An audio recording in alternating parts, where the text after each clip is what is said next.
legislation, the Container Act, that would enable states and cities across our southern border to do what Texas is doing. They have put shipping containers at the water's edge. They put buoys out in the water. They put barbed wire and fencing behind the containers. And this has enabled them to stop the flow there in Eagle Pass. Previously, when I was down there over a year ago, they were having several thousand people a week cross at Eagle Pass. Now they're having about a dozen people a day that are crossing. So this is making a difference. The Container Act is something we're building support for so that local communities can protect themselves. I also have the Clear Act, and as I was out in Tennessee last week, there was a lot of talk about this one. Law enforcement has really stood up to support this. It would allow local law enforcement, when they encounter an illegal alien, a criminal illegal alien, someone that has committed some type of offense, they could detain them and then contact ICE. ICE would have to deport them from the country. ICE would also have to reimburse that local law enforcement entity for the money that they have spent in apprehending and detaining that criminal illegal alien. So this would be a help to our local communities. And the message that I'm hearing from Tennesseans is pretty clear. They are frustrated that the Biden administration is trying to sue Texas instead of standing up and helping Texas secure their border. And it's important to note, too, that nearly 10 million illegal aliens have entered our country since Joe Biden took office. Now, some of these we know are gotaways, and there are hundreds of people on the terrorist watch list. There are thousands of people from countries of interest. Last fiscal year, 23, we had over 24,000 Chinese cross the border, and this year so far, 24, we have had 25,000 already cross that border. The third issue that I was hearing about from you all was what is taking place with the economy. Gas prices at the pump are up nearly 40%. Star 3 to get in the queue and ask a question. If you've got a casework issue, call us at the Nashville office, 629-800-6600. And then our website, blackburn.senate.gov. And follow us on social media at Marsha Blackburn. If you come into Tennessee on a Tuesday, Senator Haggerty, or if you come into D.C., Senator Haggerty and I do Tennessee Tuesdays. And we would love to have you join us at 9 o'clock for coffee and donuts and give us a chance to say hello to you. If you're planning a trip into D.C., please give us the opportunity to work with you and help you organize your trip and your tours. We would be more than happy to do that. And we just want to be sure that we are hearing from you all. All right, let's go ahead and go to the phone. And let's see. It's Tina. You are the first in the queue. Have at it. Hello. Hi, how are you? I'm great. How are you? I'm fine. So my question was about seniors.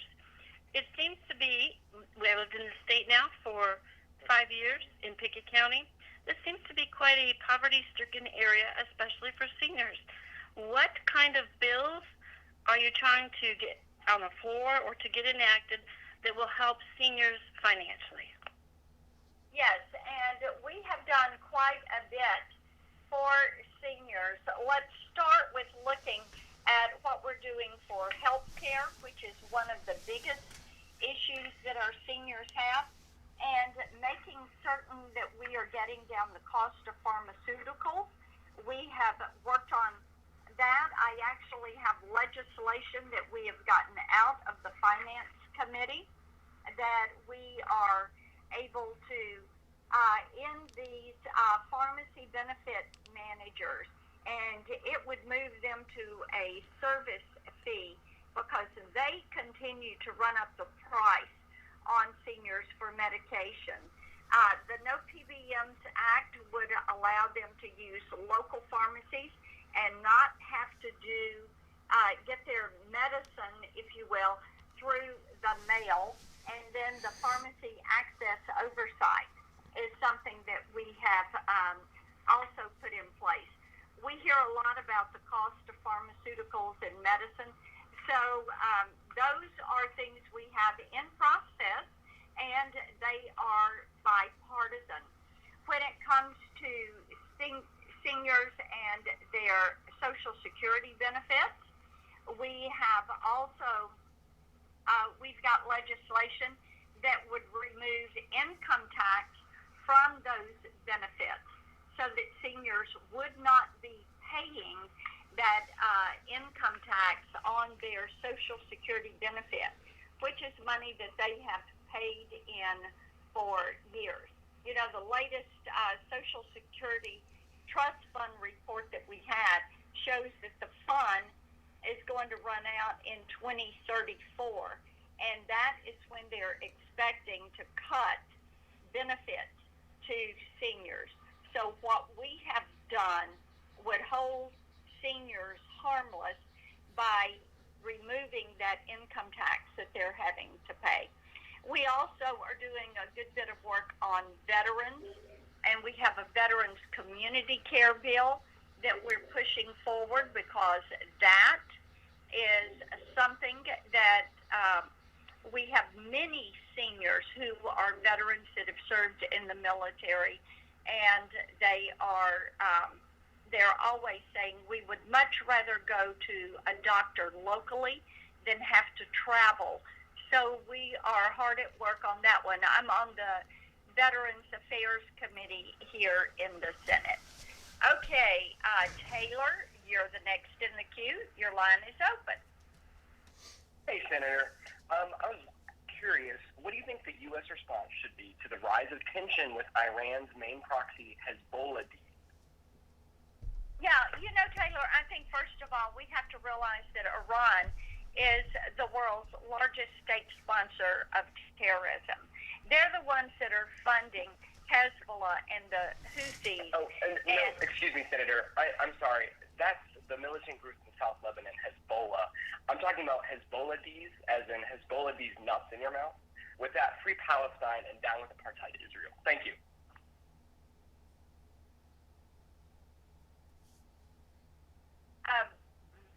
In answer to his question, Iran is the world's largest state sponsor of terrorism.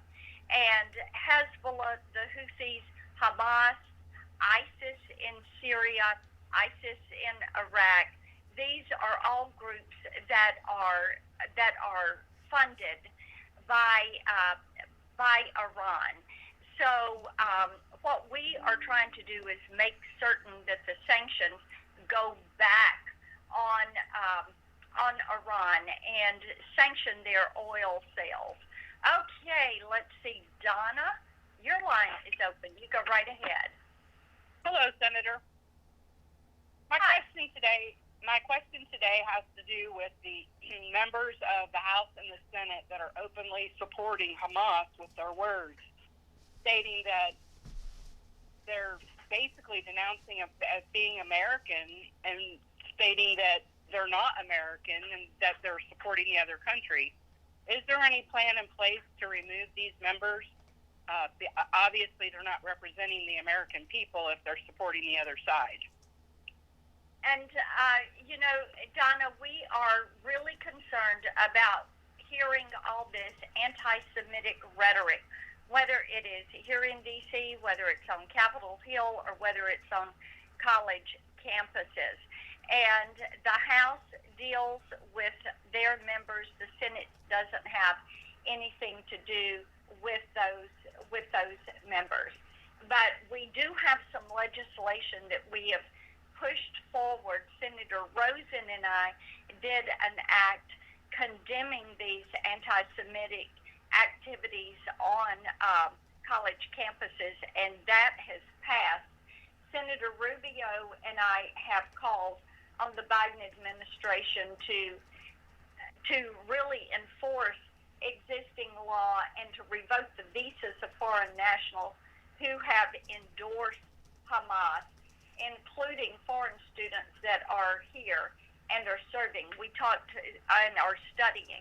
We talked about that a little bit, and I understand exactly what you're saying. When you hear a member of the U.S. House out showing support for people who are spewing anti-Semitic language and are throwing their fist in the air and being pro a terrorist organization, our hope is that something does take place there. There is another bill. Let me mention that Senator Tillis and I have filed. It's the Safe and Open Streets Act. This is a great piece of legislation for our local law enforcement because it would put a federal penalty on people that are blocking airports and interstates and bridges and prohibiting people from getting to work or getting to response for medical emergencies, things of that nature. All right. Let's see. Star 3 if you want to ask a question. And let's see, Michael, you're the next one in the queue, so let's go to you for your question. Michael. Hello? Yes, ma'am. Go ahead. Thank you very much for having me, and I appreciate everything you do for us, and I think we all thank you very much. Yeah. Thank you. My main questions were, what are we going to do with the border, and what are we going to do with Biden? Okay, well, let's take the border because, as I said earlier, that is the number one issue. And what we are pushing is for the administration to actually do something to physically secure that border. And as I said, I have the Container Act, and we are pushing to get that through. This would allow local and state governments to secure the border in their communities like they've done in Eagle Pass, where they've gone from having a few thousand people a week down to about 12 people a day. Let's give them that authority if the federal government is not going to do it. And bear in mind, as I was saying, you've got about 10 million people that have come into the country through this southern border, this open border. An open border has been this administration's border policy. And when you look at 10 million people, that is a number larger than the population of 38 of our states. So that is a very dangerous number that we are looking at. We do not know who these individuals are. We do not know where they are from. Many times we don't even know their actual identity, and of course they have had no vetting. Let's go to our first poll question. All right, if your answer to this question is yes, you're going to touch 1. If your answer is no, you will touch 2. Okay, here's the question. With nearly 10 million illegal aliens crossing under his watch, is President Biden doing enough to secure the border? If your answer is yes, he is doing enough to secure that border, touch 1. If your answer is no, he is not doing enough to secure the border, touch 2. All right, and we will come back in a couple of minutes. Again, with nearly 10 million million illegal aliens crossing under his watch. Is President Biden doing enough to secure the border? If your answer is yes, he's doing enough, touch 1. If your answer is no, he's not doing enough, touch 2. And we'll come back to that. All right, let's see. Richard, you are next in the queue. Yes, thank you for taking my question. My question is, what improvements in mental health you've supported in the past, because I know you have, and then what other ones you may want to see to improve mental health in the country in the future. Thank you. Thank you for the question, Richard. And yes, this is an area where we have worked and placed some attention. And, you know, we've done a good bit of work with those at the local and state level on this also.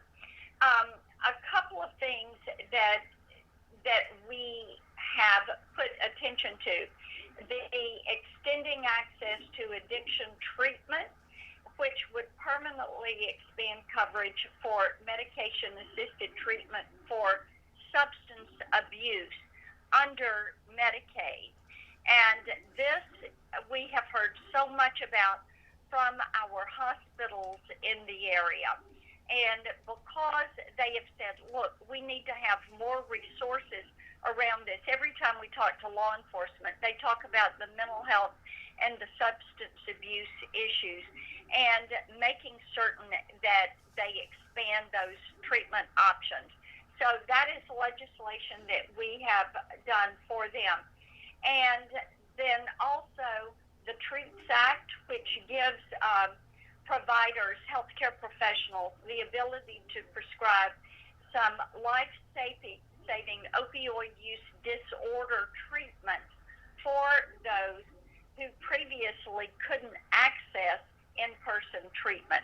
And that is another piece of legislation that healthcare professionals.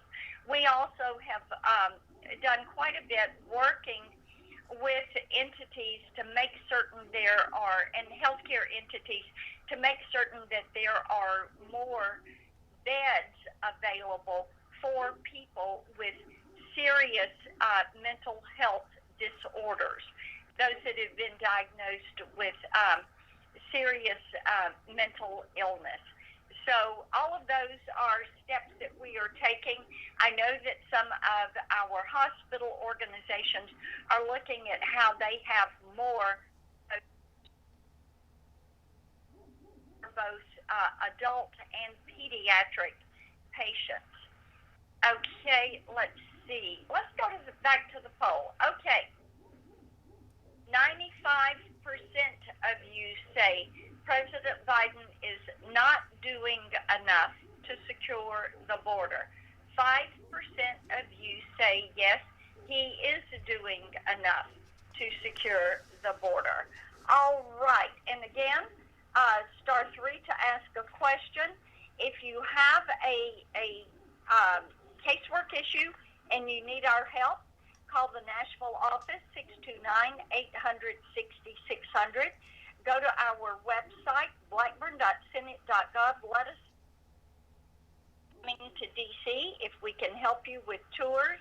If you want to bring a school group in, let us know about that. Come see us on Tuesday mornings at 9 o'clock for Tennessee Tuesday, when Senator Haggerty and I would love to greet you, do a picture, say hello, and follow us on social media at Marsha Blackburn, and let us know how we can be helpful.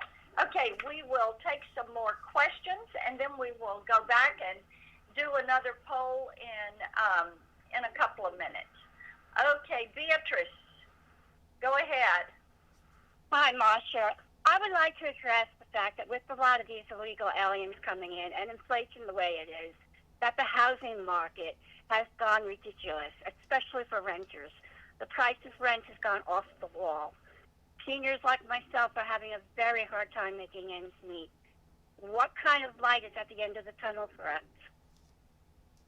And when it comes to the housing market, there is an affordable housing tax credit bill that we are supporting. Much of the affordable housing is done by nonprofits, and it is primarily a local and state issue.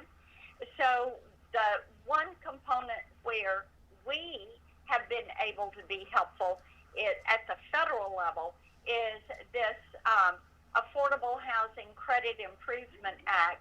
And what this would do is modernize the low-income housing tax credit, which would leverage some of those existing resources that are used at the local level to increase access to affordable housing there in local communities. The other thing that we can do, and this helps everybody across the board, you're talking about seniors, and that is to get this inflation down.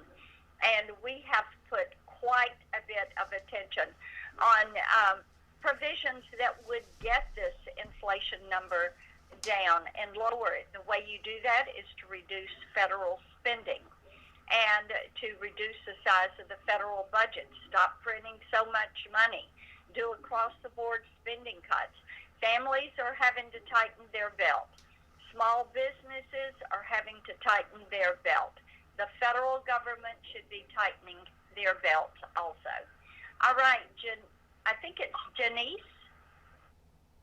Yes. Yes, go ahead. Yes, my question is, we've got all these illegals coming over, and they're handed money, given insurance, given places to stay. Do we have anything in place for a lot of our veterans and the homeless that is coming up because they can't afford to live anymore because of the inflation? Do we have anything in place that's going to help take care of them?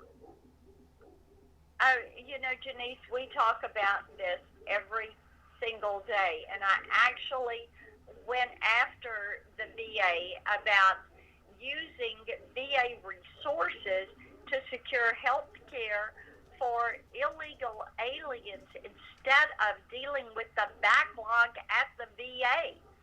And we have legislation that Senator Tuberville and I have done. It's the No VA Resources for Illegal Aliens Act, and making certain that we are putting our nation's veterans first and foremost. And we have to make certain that we are tending to their needs. I have a community care bill that is really important to our veterans, and it would allow our veterans to seek health care right there in the community where they live, and they wouldn't have to be going all the way to the VA, getting somebody to take off work and take them over to the VA. It would allow them to go right there in the community. All right. Let's see. It is Tim? Yes, ma'am. Go ahead. First, thank you, Senator Blackburn. I really appreciate you taking the time to do this, reaching out to your constituents. So that's just that's just a great thing. So I really appreciate this. I guess mine's more of a comment, Senator Blackburn. Like a lot of people, the border security is such a big thing. I know. My wife. If you knew my wife, she would tell you I have a lot of useful information. I'm just an avid reader, but I just noticed things. I used to be a police officer, so I guess it's just habit of being a servant. Right. And I just started noticing, the last 6 to 8 months, the obituaries in our local paper, it seems like every other day there's someone in there from the late teens to early to mid-30s. And, of course, there's no cause of death listed, but I just can't help to think that we're not losing a generation to these drug overdoses. And I could be be totally wrong, but there's an obvious spike in those deaths in our area, just from my observation. And I just cannot fathom why the executive branch just not see this. And we try to stop this. Yeah. Well, and Tim, thank you for having spent time as a law enforcement officer. We appreciate that, and I'll have to tell you, on the telephone town halls, people say this is so much more convenient than having to take off work and go somewhere in the middle of the day. So this is why we make sure every county has a telephone town hall, as well as I am on the ground in the county every single year, visiting with a lot of our citizens, local elected officials, people that are involved with the school system, and it is so great to get that overview.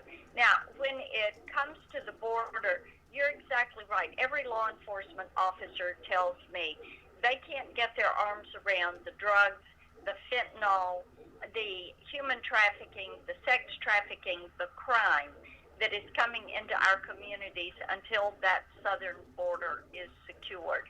And we know that it is a top priority, for all people, because I think they're seeing the impact of this in their communities. And we know that fentanyl is now the largest killer of Americans ages 18 to 45, fentanyl. And we should be securing that border and stopping these cartels from running these drugs across that border and into our communities. All right, Peter, you're the next one in the queue. Go ahead. Yes, hello, Senator Blackburn. First of all, I'll let what others have said. Thank you so much for your service. I'm so proud to have you representing us, values, and so much. Folks in Tennessee. You're welcome. I'm also a veteran, and I'm proud to serve. And what question I have is, and I agree with all the priorities that you previously listed. Those are certainly things that have to be taken care of. The concern I'd like to bring up and ask what we could possibly do about is how could we make sure that the standardized curriculum in our schools and up through and including the universities and colleges can include education about our country and history, because there are so many students out there that don't have a clue what's going on in the world. You ask them questions about, who fought in World War II or anything, and they don't even know. So they don't have no understanding about the politics, and they become susceptible to people who come in and tell them lies. Is there anything we can do to address that? Well, Peter, this is going to be an issue that is handled at the state level. In Tennessee, you handle it through like the UT system or the Board of Regents system, because they're the ones setting those college curriculums. And then, of course, your local school boards set the school board curriculum. They work with the state school board. And what we continue to put our focus on is holding these schools accountable for this radical activity that is taking place on the campuses. As I said, Senator Rosen and I led a bipartisan resolution condemning what is happening on these college campuses. And we have called for these visas to be stripped from foreign students who are out protesting against the country. We have called for student loans to be pulled from American students that are out protesting. We have said that individuals who are protesting the country, shouting death to America, or sympathizing with terrorist organizations, saying they are a part of a terrorist organization, or shouting, I am Hamas, then what we need to do is add them to the terrorist watch list and put them on the no-fly list. and make certain that we are calling this into account. Okay, let's do another poll question. And it is related to his question. All right, here we go. If your answer is yes, touch 1. If your answer is no, touch 2. Do you believe students who promote terrorism on behalf of Hamas should be added to the terrorist watch list and placed on the TSA no-fly list?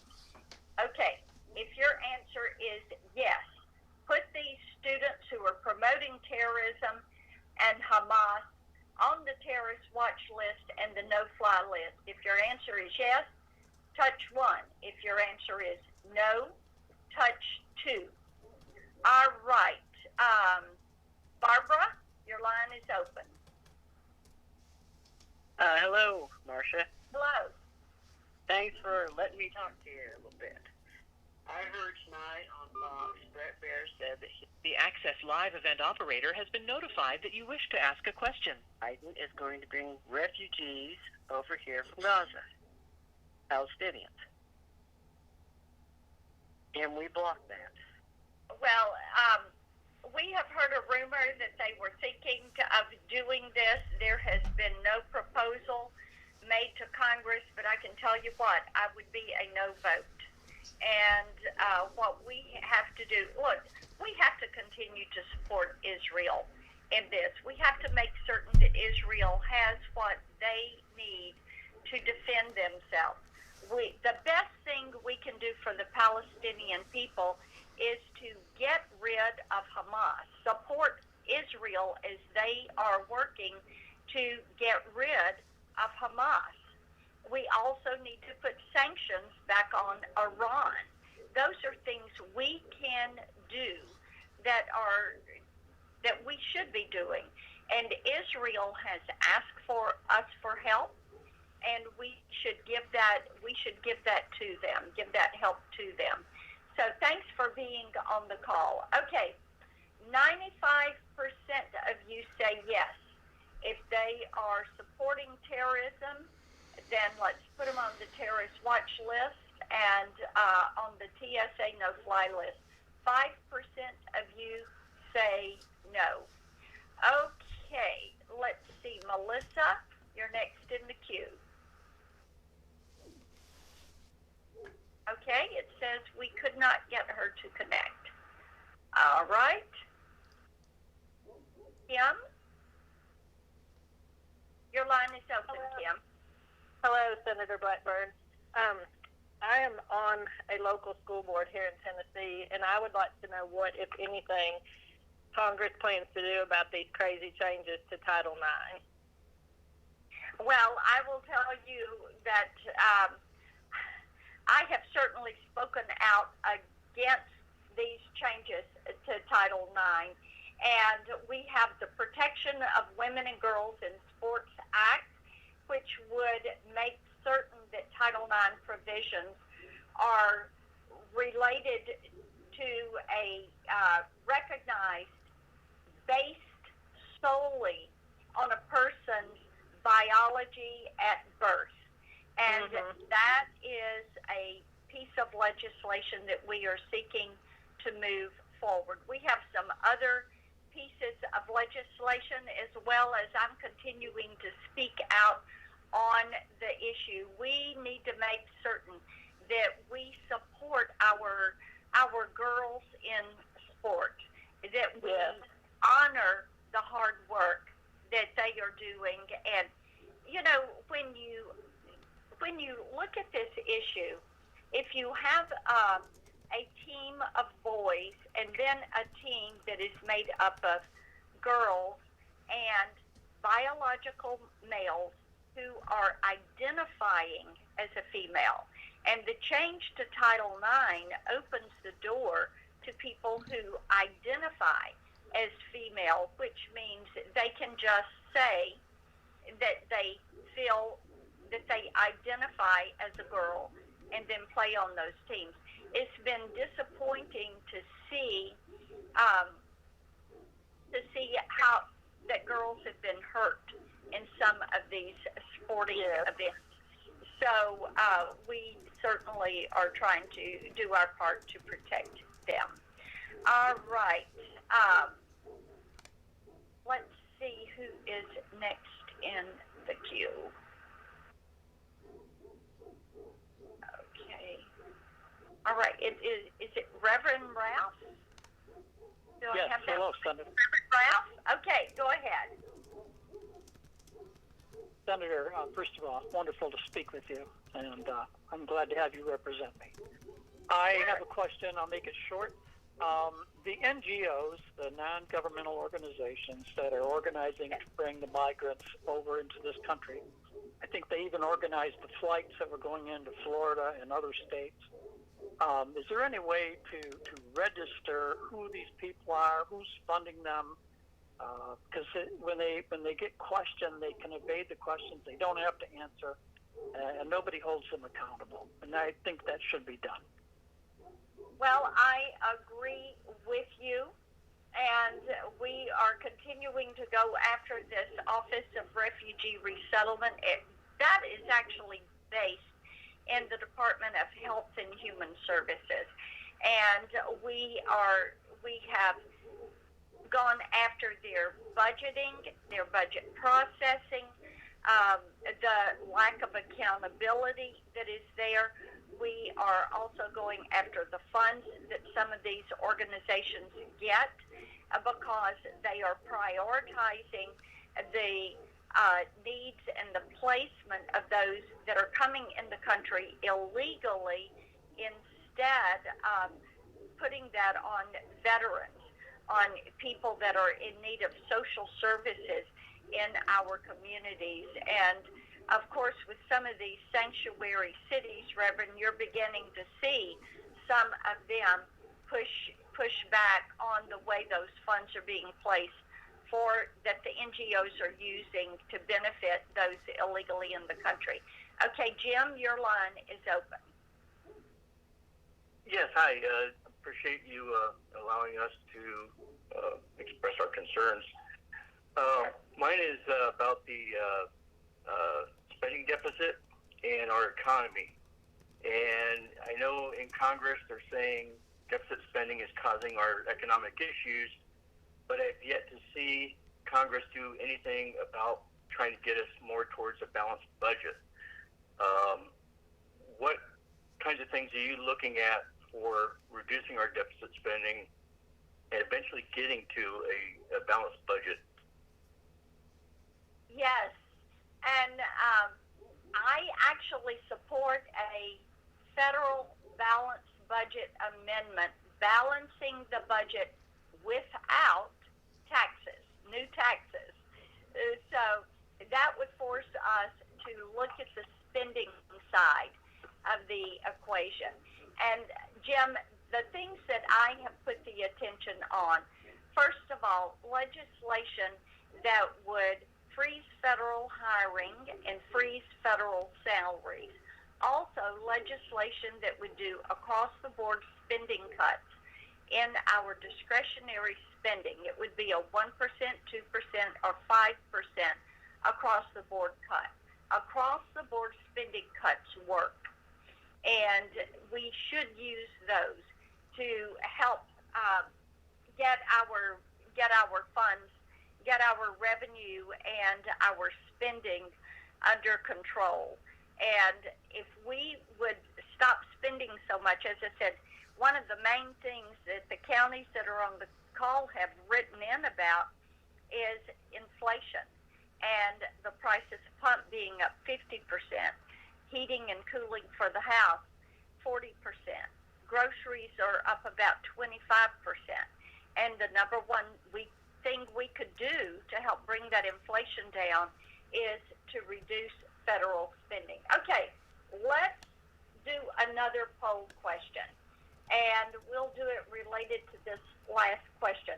Are you feeling the impact of inflation for basic needs like gas and groceries? Are you feeling the impact of inflation for basic needs like gas and groceries? So if you're feeling the impact of inflation and your answer is yes, I'm feeling it, touch 1. If your answer is no, inflation's not bothering me, touch 2. So if inflation is bothering you, touch 1. If it's not, touch 2. All right. Jeremy, your line is open. Go ahead. Yes, ma'am. How are you?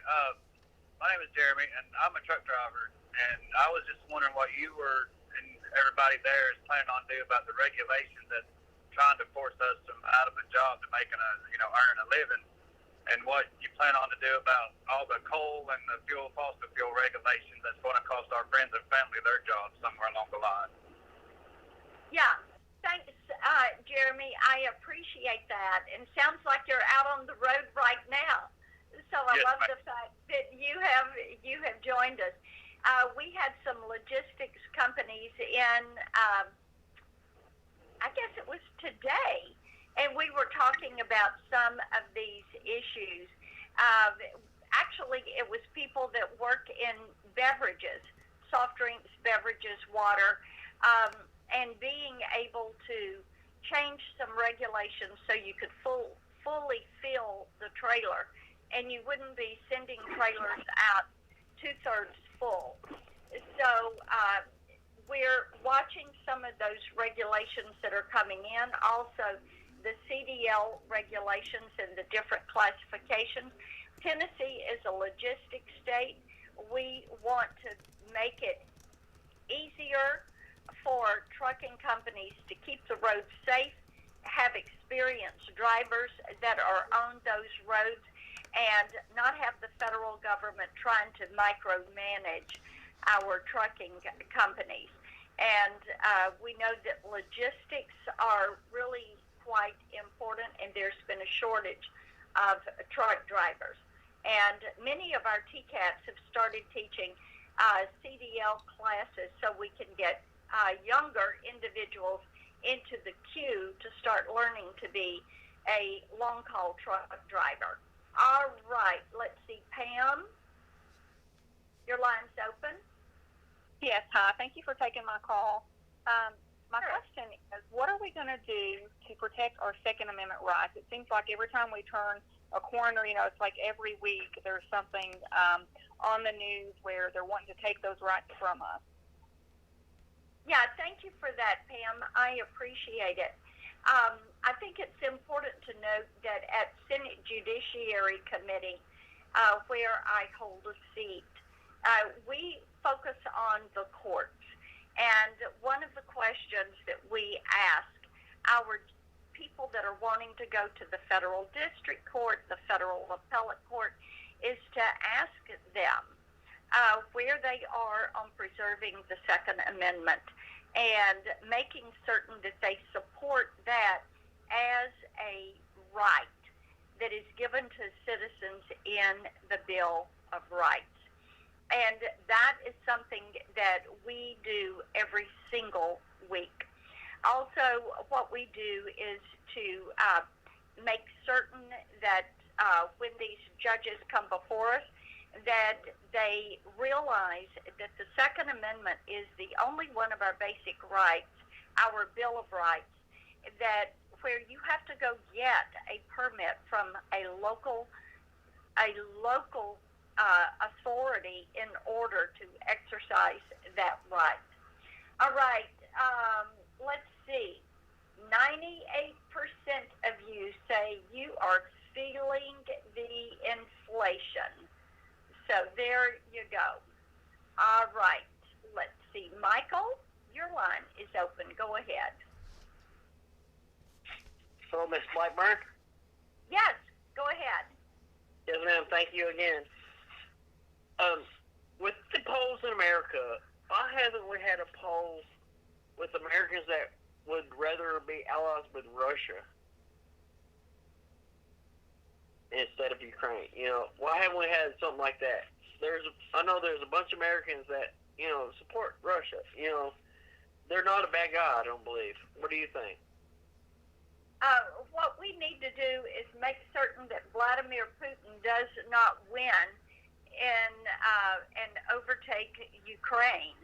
I don't think anybody wants to see Vladimir Putin win. I feel like there's a new axis of evil: Russia, China, Iran, and North Korea. And we know that what they would like to do is take down the United States. And we have to make certain that we defend our country and that we make certain that our allies know that we are going to stand with them. Theories fear us. Okay, Melvin, your line is open. Thank you, Senator. I'm a senior, and like all seniors, have worked to get Medicare and Social Security. Yet when I look, I find that the average Social Security check is somewhat less than $2,000 a month. So my question is, how does that compare to the benefits that illegals, not legal, but illegals get from the federal government? Yes, and you're so right, Melvin. People have worked all their lives for Medicare and Social Security. It's come out of their paycheck every pay period, and then it's really frustrating. And I'll tell you what, in our county meetings that we're doing, this comes up so much, and people want to know what they're getting. Now, I don't know exactly how much people are getting. It's really funny how they don't want to give you a number. It's like the question earlier about the NGOs and the amount of money that they are getting to spend on those that are here illegally. And much of this cost is being passed to your local and state government. Good evening. Thank you for joining Senator Blackburn's Town Hall call. Please share your name and question for the Senator.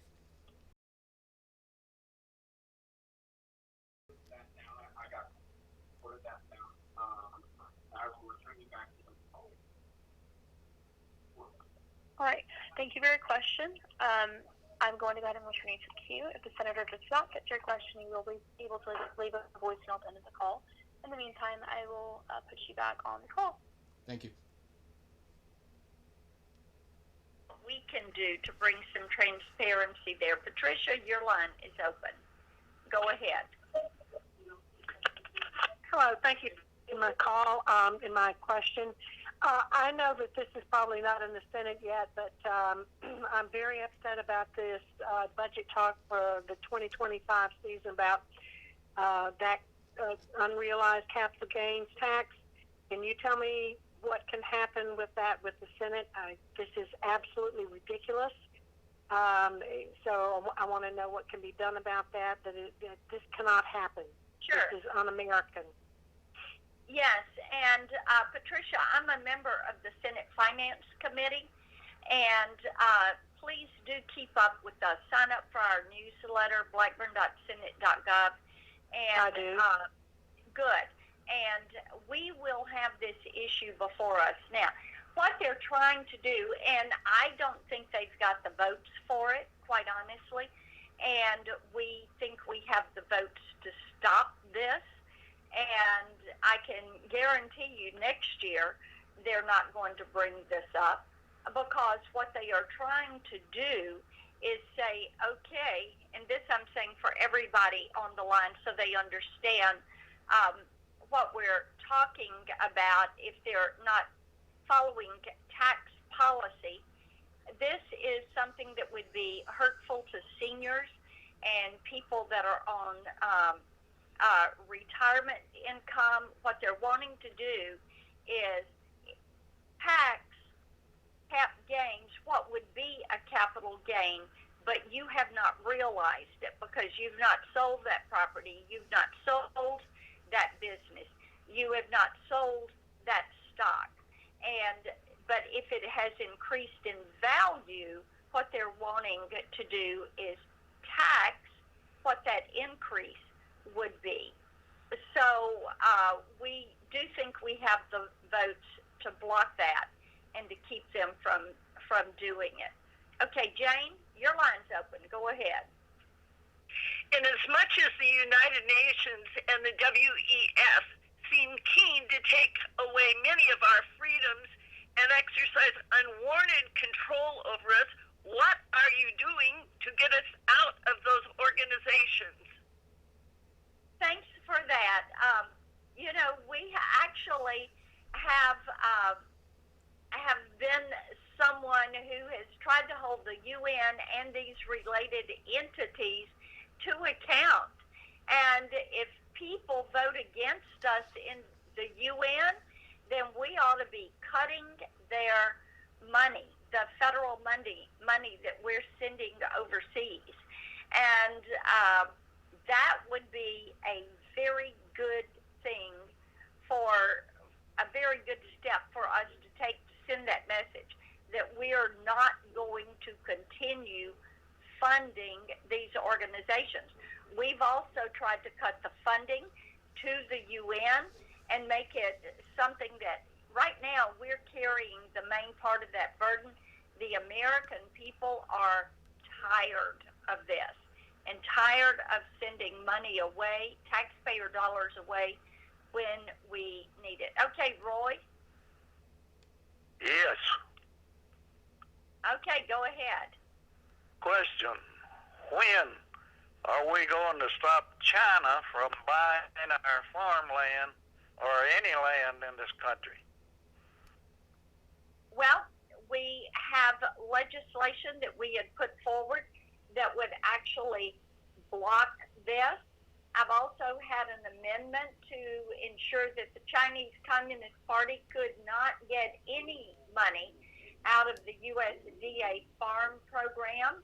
And we continue to force these foreign entities that want to buy land in the U.S. to have to go through the Committee on Foreign Investment. It's called CFIUS, to go through that before they can have any investment in the United States and review these transactions. That's how we can keep China from buying our farmland. I will tell you, I was very pleased to see that we had Governor Lee and the General Assembly in Tennessee pass legislation that would block these foreign entities. So that when the federal government doesn't step up, it's up to the states to step up and to do this. All right, Pearl? Yes, ma'am. Thank you for taking my call. Sure. I can't take much more of this Bidenomics, is what everybody's been calling it here in Tennessee. Me and my husband's on a fixed income, so it's got to the point where everything's going up, like food, gas, your property taxes. I just don't know how much. It's like, do you buy food? Do you get your medicine? Thank God I'm not on a lot of medicine, but my husband is. So is there anything in place that can, because we don't know if we can qualify for any help. I know I have asked before, and they said, no, we don't. But then I see people that's getting stuff from the government, and they shouldn't be qualifying, but they are. So it kind of makes me mad, and just like the legal aliens they bring over, they get everything. But people that's worked all their life seems to be getting punished. So, it just kind of upsets me to think that our older years that, we could lose our house and everything because of taxes. Yeah, and Pearl, Tennesseans right now are spending $922 more per month to buy the same basket of goods they were buying in 2020. And this, you're right about the inflation. As we said, the price at the pump up 50%, the heat and cool the house 40%, groceries are up about 25%. So these are all issues that we keep trying to push back on this inflation, because inflation, when President Biden took office, inflation was 1.4%. And then it went up to above 9%. And now it is about 3.75%. But when you add these years of inflation together, it does get to the point that it is making it pretty much unaffordable. All right, Joe, your line's open. Well, thank you, Senator Blackburn, for the great job you're doing in our Senate and for taking our calls tonight. My question is, with the current administration's weaponization of the Department and intelligence services, it seems to be targeting spying on the political adversaries, especially conservative Republicans, and even members of the House of Representatives. Hey, Joe, we're losing you. We're losing you out there. I can't understand the question. It sounds like you're walking or something, but so glad that you joined us. They are telling me that our hour is up. Now, that was a fast hour. So thank you all for joining us tonight.